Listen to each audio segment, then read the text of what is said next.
बोलो शेरा वाली मैया की जय। बोलो आदिशक्ति माता भवानी की जय। जन्मेजय बोले, हे मुने, आपने भगवती चंडिका की महिमा का भली भांति वर्णन किया। अब आप यह बताने की कृपा करें कि 3 चरित्रों का प्रयोग करके पहले किसने भगवती की आराधना की। हे वरदायिनी भगवती, किसके ऊपर प्रसन्न हुई। संपूर्ण कामनाओं को पूर्ण करने वाली देवी की उपासना करके किसने महान फल प्राप्त किया। हे कृपा निधान, यह सब आप मुझे बताइए। हे ब्राह्मण, हे महाभाग, जगदम्बा की उपासना विधि, पूजा विधि तथा हवन विधि का भी विस्तार पूर्वक वर्णन कीजिए। सूत जी बोले, राजा की यह बात सुनकर सत्यवती नंदन कृष्ण द्वैपायन प्रसन्न होकर उन्हें महामाया भगवती का पूजा विधान बतलाने लगे। व्यासी बोले, पूर्व काल में स्वारोचिस मनवंतर में सूरत नाम के एक राजा हुए, जो परम उदार, प्रजा पालन में तत्पर, सत्यवादी, कर्मनिष्ठ, ब्राह्मणों के उपासक, गुरुजनों के प्रति भक्ति रखने वाले, सदा अपनी ही भार्या में अनुरक्त, दानशील, किसी के साथ विरोध भाव न रखने वाले तथा धनुर्विद्या में पूर्ण पारंगत थे। इस प्रकार प्रजा पालन में तत्पर रहने वाले राजा सूरत से कुछ पर्वतवासी मलेक्षों ने अनायासी शत्रुता ठान ली। हाथी, घोड़े, रथ तथा पैदल सैनिकों से सुसज्जित चतुरंगनी सेना लेकर अभिमान में चूर हुए कोला विध्वंसी सूरत के राज्य पर अधिकार करने की लालसा से वहां आ पहुंचे। सूरत भी अपनी सेना लेकर सामने डट गए। उन महाभयंकर मलेक्षों के साथ राजा सूरत का भीषण युद्ध होने लगा। यद्यपि मलेक्षों की संख्या बहुत थोड़ी थी तथा राजा की सेना अत्यंत विशाल थी, फिर भी दैयोग से उन्होंने राजा सूरत को युद्ध में जीत लिया। इस प्रकार उनसे पराजित हुए राजा सूरत हताश होकर अपने दुर्ग वेष्टित सुरक्षित नगर में आ गए। तत्पश्चात प्रतिभा संपन्न तथा नीति विशारद राजा सूरत अपने मंत्रियों को शत्रु पक्ष के अधीन देखकर अत्यंत खिन्न मनस्क होकर विचार करने लगे कि मैं खाई तथा किले से सुरक्षित किसी बड़े स्थान पर रहकर समय की प्रतीक्षा करूं, अथवा मेरे लिए युद्ध करना उचित होगा। मेरे मंत्री शत्रु के वशीभूत हो गए हैं, इसलिए मैं अब परामर्श करने योग्य भी नहीं रह गया हूं। तो मैं क्या करूं? वह राजा सूरत पुनः मन ही मन विचार करने लगे। कदाचित वह पापी तथा शत्रु के साथ मिले हुए मंत्री मुझे पकड़कर शत्रुओं को सौंप देंगे, तब क्या होगा? पाप बुद्धि पुरुषों पर कभी भी विश्वास नहीं करना चाहिए, क्योंकि जो मनुष्य लोभ के वशीभूत होते हैं वह क्या क्या नहीं कर बैठते हैं। लोभ परायण मनुष्य अपने भाई, पिता, मित्र, सुहृद, बंधु बांधव, पूजनीय गुरु तथा ब्राह्मण से भी सदा द्वेष करता है। अतएव इस समय शत्रु पक्ष के आश्रय को प्राप्त अत्यंत पाप परायण अपने मंत्री समुदाय पर मुझे बिल्कुल विश्वास नहीं करना चाहिए। इस प्रकार अपने मन में भली भांति विचार करके अत्यंत दुखी चित्त राजा सूरत घोड़े पर आरूढ़ होकर अकेले ही उस नगर से निकल पड़े।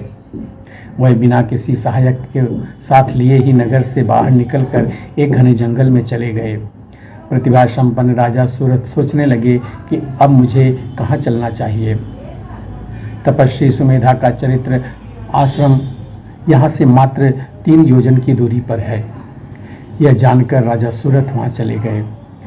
बहुत प्रकार के वृक्षों से युक्त नदी के तट पर विराजमान, बैर भाव से रहित होकर विचरण करने वाले, शत्रुओं से समन्वित, कोयलों की मधुर ध्वनि से मंडित, अध्ययनरत शिष्यों के स्वर से निनादित, सैकड़ों मृग समूहों से घिरे हुए, भली भांति पके हुए, निवरान्न से परिपूर्ण, सुंदर फल फूल से लदे हुए, पादपों से सुशोभित, होम के सुगंधित धूम से प्राणियों को सदा आनंदित करने वाले, निरंतर वेद ध्वनि से परिव्याप्त तथा स्वर्ग से भी मनोहर उस आश्रम को देखकर वह राजा अत्यंत आनंदित हुए और उन्होंने भय त्याग कर मुनि के आश्रम में विश्राम करने का निश्चय कर लिया।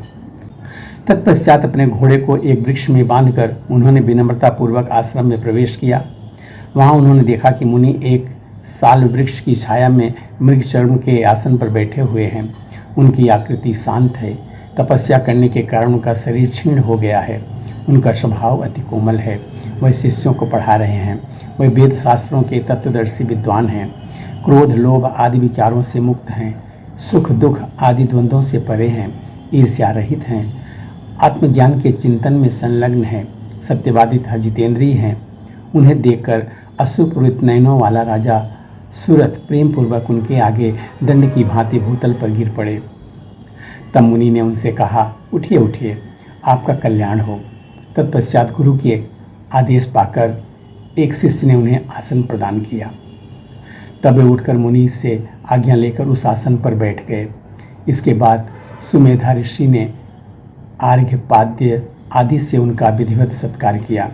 मुनि ने उनसे पूछा कि आप यहाँ कैसे आए हैं, आप कौन हैं तथा चिंतित क्यों हैं?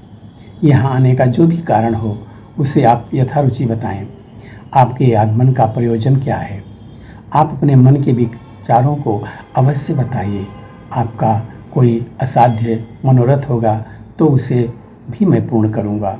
राजा बोले, मैं सूरत नाम वाला राजा हूँ। शत्रुओं से पराजित होकर मैं राज्य, महल तथा स्त्री सब कुछ छोड़कर आपकी शरण में आया हूँ। हे ब्राह्मण, अब आप मुझे जो भी आज्ञा देंगे मैं श्रद्धापूर्वक वही करूँगा। इस पृथ्वी तल पर आपके अतिरिक्त अब कोई दूसरा मेरा रक्षक नहीं है।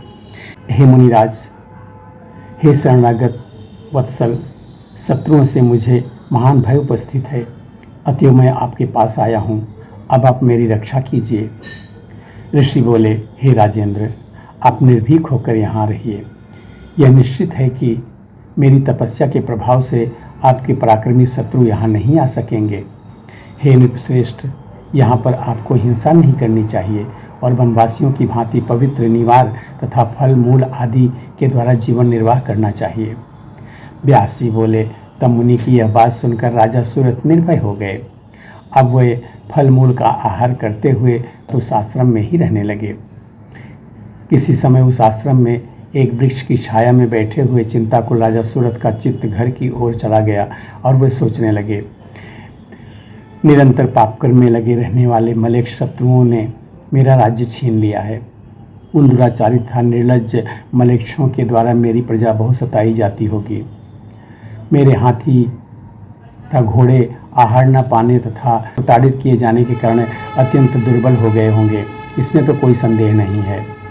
अपने जिन सेवकों का मैंने पहले पालन पोषण किया था वह सब शत्रुओं के अधीन हो जाने के कारण कष्ट का अनुभव करते होंगे।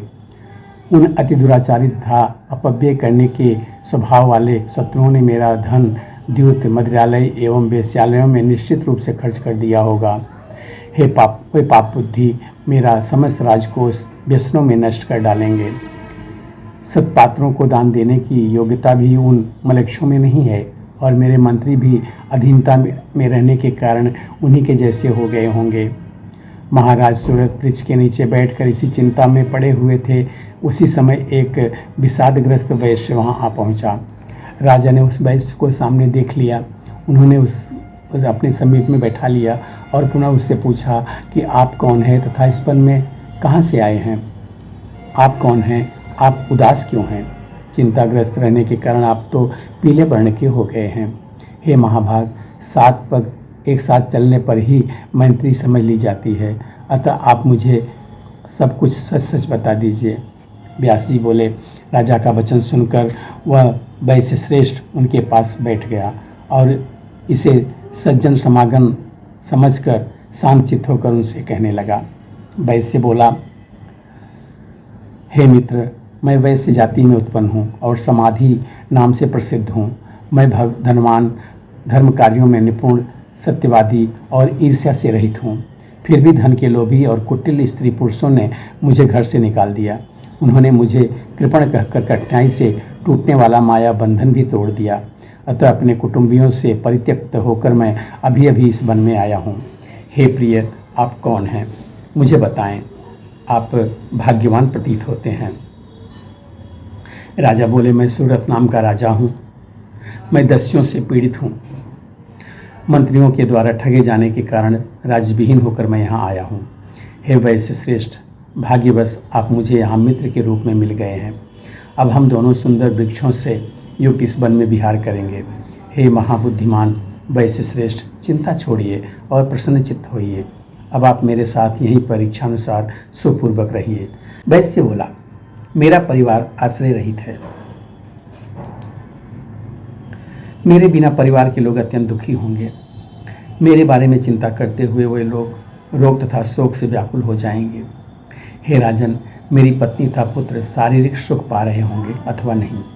इसी चिंता से व्याकुल रहने के कारण मेरा मन शांत नहीं रह पाता। हे राजन, मैं पुत्र, पत्नी, घर और स्वजनों को कब देख सकूंगा? गृह की चिंता से अत्यंत व्याकुल मेरा मन स्वस्थ नहीं हो पाता है। राजा बोले, हे महामते, जिन दुराचारी तथा महामूर्ख पुत्र आदि के द्वारा आप घर से निकाल दिए गए, उन्हें देखकर अब आपको कौन सा सुख मिलेगा? दुख देने वाले सुहृदों की अपेक्षा सुख देने वाला शत्रु श्रेष्ठ है। अतः अपने मन को स्थिर करके आप मेरे साथ आनंद कीजिए। वैश्य बोला, हे राजन, दुर्जनों के द्वारा भी अत्यंत कठिनता से त्यागे जाने वाले कुटुंब की चिंता से अत्यंत दुखित मेरा मन इस समय स्थिर नहीं हो पा रहा है। राजा बोले, राज्य संबंधी चिंता मेरे मन को भी दुखी करती है। अतः अब हम दोनों शांत प्रकृति वाले मुनि से शोक के नाश की औषधि पूछेंगे। व्यास जी बोले, ऐसा विचार करके राजा और वैश्य दोनों ही अत्यंत विनम्र होकर शोक का कारण पूछने के लिए मुनि के पास गए। वहाँ जाकर राजा सूरत आसन लगाकर शांत बैठे हुए मुनि श्रेष्ठ को प्रणाम करके स्वयं भी सम्यक रूप से आसन पर बैठकर शांतिपूर्वक उनसे कहने लगे। यहाँ पे पंचम स्कंद का 32वां अध्याय पूरा होता है। बोलो सच्चे दरबार की जय।